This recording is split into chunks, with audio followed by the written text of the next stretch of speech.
എല്ലാവർക്കും നമസ്കാരം.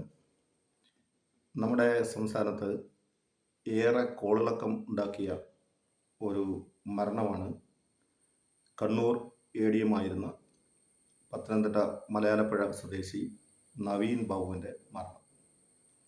ഈ സംഭവം കഴിഞ്ഞിട്ട് ഏകദേശം 1.5 വർഷം കഴിഞ്ഞു. ഈ കേസിനെ പറ്റി ലോക്കൽ പോലീസ് അന്വേഷിച്ചു. അതിൽ നവീൻ ബാബുവിൻ്റെ കുടുംബാംഗങ്ങൾക്ക് തൃപ്തികരം അല്ല എന്നുള്ള കാര്യം രേഖപ്പെടുത്തിയിട്ടുണ്ട്. അവർ അന്നുകൊണ്ട് തന്നെ ഈ കേസ് CBI കൊണ്ട് അന്വേഷിപ്പിക്കണം എന്ന് കാണിച്ചുകൊണ്ട് സംസ്ഥാന ഗവൺമെൻറ്റിനും അതുപോലെ തന്നെ കേരള ഹൈക്കോടതിയിലും സുപ്രീം കോടതിയിലൊക്കെ പരാതി നൽകുകയുണ്ടായി. അപ്പോൾ CBI അന്വേഷിക്കുക എന്ന് പറയുന്നത് CBI ഒരു കേന്ദ്ര ഏജൻസിയാണ്. ഈ കേസ് അന്വേഷണം, ഇൻവെസ്റ്റിഗേഷൻ ഇതൊക്കെ എന്ന് പറയുന്നത് ഒരു സ്റ്റേറ്റ് സബ്ജക്റ്റാണ്. അപ്പോൾ ഒരു കേന്ദ്ര ഏജൻസി ആണെങ്കിൽ പോലും അവർ നമ്മുടെ സംസ്ഥാനത്ത് വന്ന് അന്വേഷിക്കണമെങ്കിൽ സംസ്ഥാന ഗവൺമെൻറ്റിൻ്റെ അനുവാദം വേണം.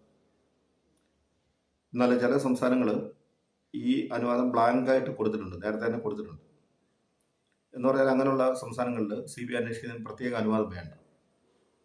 കേരളം അങ്ങനെ ഒരു ജനറൽ കൺസെൻറ്റ് നേരത്തെ കൊടുത്തിട്ടുണ്ടായിരുന്നു, പക്ഷേ ആ ജനറൽ കൺസെൻറ്റ് പിന്നീട് പിൻവലിച്ചു. അപ്പോൾ കേരളത്തിലെ ഏതെങ്കിലും ഒരു കേസ് അന്വേഷിക്കണം എന്നുണ്ടെങ്കിൽ നമ്മുടെ സംസ്ഥാന ഗവൺമെൻറ് പ്രത്യേകം ഒരു അപേക്ഷ കൊടുക്കണം. ഇനി സംസ്ഥാന ഗവൺമെൻറ് അപേക്ഷ കൊടുക്കുന്നില്ലെങ്കിൽ ഭരണഘടനാ കോടതികളായിട്ടുള്ള ഹൈക്കോടതി അതുപോലെ തന്നെ സുപ്രീം കോടതി, ഹൈക്കോർട്ടിലോ സുപ്രീം കോർട്ടിലോ പരാതിക്കാർക്ക് പരാതി സമർപ്പിക്കാനും കൊണ്ട് കഴിയും. അപ്പോൾ ഹൈക്കോടതിയിലോ സുപ്രീം കോടതിയിൽ നിന്നോ ഒരു നിർദ്ദേശം വന്നാൽ CBI അന്വേഷിക്കേണ്ടി വരും. അതല്ല എന്നുണ്ടെങ്കിൽ സംസ്ഥാന ഗവൺമെൻറ്റിൻ്റെ അപേക്ഷയിലും CBI അന്വേഷിക്കും. ഇവിടെ ഈ 3 ഗവൺമെൻറ്, കേരള ഗവൺമെൻറ്റിന്, ഹൈക്കോടതിക്ക്, സുപ്രീം കോടതിക്ക് എല്ലാം നവീൻ ബാബുവിൻ്റെ കുടുംബാംഗങ്ങൾ പരാതി കൊടുത്തു. കേരള സർക്കാർ അത് തള്ളി, ഹൈക്കോടതി തള്ളി, സുപ്രീം കോടതിയും തള്ളി. പക്ഷെ അതിനുശേഷം ഇപ്പോൾ ഒരു പുതിയ സംഭവവികാസം വന്നിരിക്കുന്നത്, ഇപ്പോഴത്തെ ഗവൺമെൻറ് അധികാരം ഏറ്റതിന് ശേഷം നവീൻ ബാബുവിൻ്റെ കുടുംബാംഗങ്ങൾ ഗവൺമെൻറ്റിന് ഒരു പരാതി സമർപ്പിച്ചു. അത് റാന്നി MLA അഡ്വക്കേറ്റ് പഴകുളം മധു വഴിയാണ് പരാതി സമർപ്പിച്ചിട്ടുള്ളത്. എന്നാൽ ഈ പരാതിയിൽ നമ്മുടെ സംസ്ഥാന ഗവൺമെൻറ് CBI അന്വേഷിക്കണം എന്ന് കാണിച്ച് ഒരു ശുപാർശ CBI കൊടുത്തിട്ടുണ്ട്. അപ്പോൾ നേരത്തെ തന്നെ കേരള ഗവൺമെൻറ് തള്ളിയ ഒരു അപേക്ഷയാണത്. ഹൈക്കോടതിയും സുപ്രീം കോടതിയും തള്ളിയതാണ്. പക്ഷേ എങ്കിൽ പോലും ഒരു കേസ് അന്വേഷണത്തിൻ്റെ ഏത് ഘട്ടത്തിലും ഏത് സ്റ്റേജിലും ആവശ്യം എന്ന് തോന്നിയാൽ, പ്രത്യേകിച്ച് ഒരു പുതിയ എന്തെങ്കിലും ഒരു വെളിപ്പെടുത്തൽ കൂടെ ഉണ്ടെങ്കിൽ ഏറ്റവും നല്ലത്, നമ്മുടെ സംസ്ഥാന ഗവൺമെൻറ്റിന് CBIയോട് അപേക്ഷിക്കാം. അങ്ങനെ CBIയോട് ഈ കേസ് അന്വേഷിക്കാനെ കൊണ്ട് സംസ്ഥാന ഗവൺമെൻറ് ആവശ്യപ്പെട്ടിരിക്കുകയാണ്. പക്ഷേ ഇത് CBI അംഗീകരിക്കണം എന്നൊന്നുമില്ല.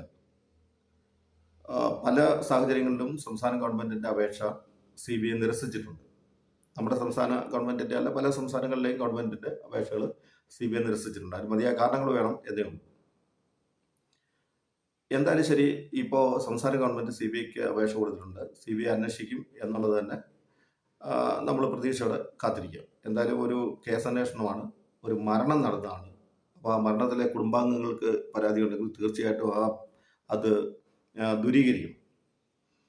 അപ്പോൾ അതിന് ഇന്ത്യയിലുള്ള ഏറ്റവും വലിയ ക്രിമിനൽ ഏജൻസിയാണ്, ഇൻവെസ്റ്റിഗേഷൻ ഏജൻസിയാണ് CBI ആണ് ഈ കേസ് ഇപ്പോൾ അന്വേഷിക്കുന്നത്. അപ്പോൾ നമുക്കറിയാം, ഇന്ന് നമ്മുടെ ഭൂമുഖത്ത് 830 കോടി ജനങ്ങളുണ്ട് എന്നാണ് കണക്കാക്കപ്പെട്ടിരിക്കുന്നത്. ഈ 830 കോടി ജനങ്ങളിൽ ആര് മരിച്ചാലും ശരി 4 രീതിയിലല്ലാതെ മരിക്കത്തില്ല. ആര് മരിച്ചാലും ശരി, എൻ്റെ റീസൺ, നമുക്കൊരു അസ്വാഭാവിക മരണം വന്നു കഴിഞ്ഞാൽ, അല്ലെങ്കിൽ ഒരു മനുഷ്യൻ മരിച്ചാൽ അതിന് 4 കാരണങ്ങൾ, 4 രീതിയിൽ മാത്രമേ മരിക്കാൻ പറ്റൂ. ഒന്ന് എന്ന് പറയുന്നത് നാച്ചുറൽ ഡെത്താണ്, എന്ന് പറയാൻ സ്വാഭാവിക മരണം. ഒരു മനുഷ്യൻ ജനിച്ചു, ജീവിച്ചു, പ്രായമായി, അയാൾ മരിക്കുന്നു. അല്ലെങ്കിൽ അനേക വർഷം ഏതെങ്കിലും ഒരു അസുഖത്തിൻ്റെ ചികിത്സയിലായിരുന്നു, അങ്ങനെ അയാൾ മരിക്കുന്നു. അത് നാച്ചുറൽ ഡെത്താണ്, സ്വാഭാവിക മരണമാണ്. രണ്ടാമത്തെ കാറ്റഗറി എന്ന് പറയുന്നത് ആക്സിഡൻ്റൽ ഡെത്താണ്.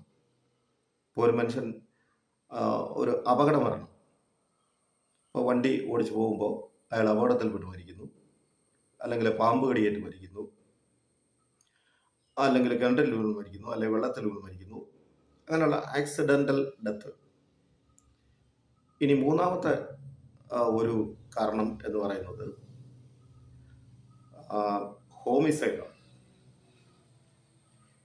ഹോമിസൈഡ് എന്ന് പറഞ്ഞാൽ ഈ മരണം മറ്റാരെങ്കിലും കാരണമായിരിക്കണം. ആരോ അയാളെ കൊലപ്പെടുത്തി, അല്ലെങ്കിൽ അതിനൊരു സാഹചര്യം ഒരുക്കി. ഹോമിസൈഡിനകത്ത് മർഡർ കേസ്, അല്ല കൾപ്പബിൾ ഹോമിസൈഡ്, നരഹത്യം, അതുപോലെ കൊലപാതകം, ഇതെല്ലാം അതിനകത്ത് ഹോമിസൈഡിനകത്തുണ്ട്. ഇനി നാലാമത്തെ ഒരു റീസൺ എന്ന് പറയുന്നത് സൂയിസൈഡാണ്. അല്ലെങ്കിൽ ഒരാൾ സൂയിസൈഡ് ചെയ്യണം, ആത്മഹത്യ, സ്വയമായിട്ട് അയാൾ മരിക്കണം. ഈ 4 രീതിയിലല്ലാതെ ഒരു മരണവും ഭൂമുഖത്ത് നടക്കത്തില്ല. ഒന്ന് നാച്ചുറൽ ഡെത്ത്, സ്വമേധയാ മരിക്കുന്നു, അസുഖം വന്ന് പ്രായമായി സ്വമേധയാ മരിക്കുന്നു. 2 ആക്സിഡൻ്റൽ ഡെത്ത്, ഏതെങ്കിലും ഒരു അപകട കാരണം കൊണ്ട് മരിക്കുന്നു. 3 ഹോമിസൈഡ്, കാര്യം ഈ മരണത്തിന് മറ്റൊരാളിന് കാരണക്കാരനാവുകയാണ്. 4 സൂയിസൈഡ്, അല്ലെങ്കിൽ അയാൾ ആത്മഹത്യ ചെയ്യണം, അയാൾ സ്വയം അയാളുടെ ജീവിതം അവസാനിപ്പിക്കുകയാണ്.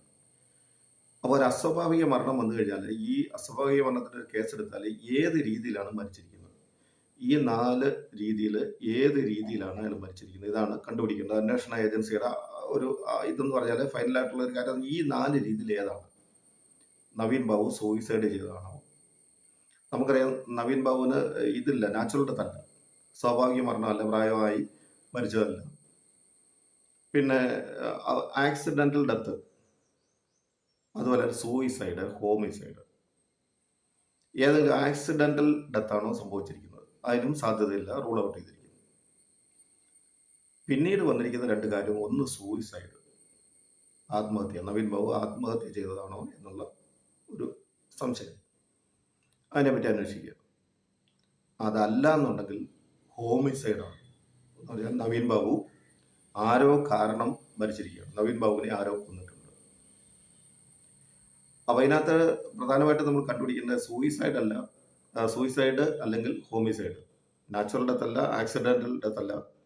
നവീൻ ബാബു മരിച്ചിരിക്കുന്നത് സൂയിസൈഡാണോ അതോ ഹോമിസൈഡാണോ? നവീൻ ബാബു സ്വന്തമായിട്ട് മരിച്ചതാണോ, അതല്ല നവീൻ ബാബുവിനെ ആരെങ്കിലും കൊലപ്പെടുത്തിയതാണോ? ഈ കാര്യമാണ് കണ്ടുപിടിക്കേണ്ടത്.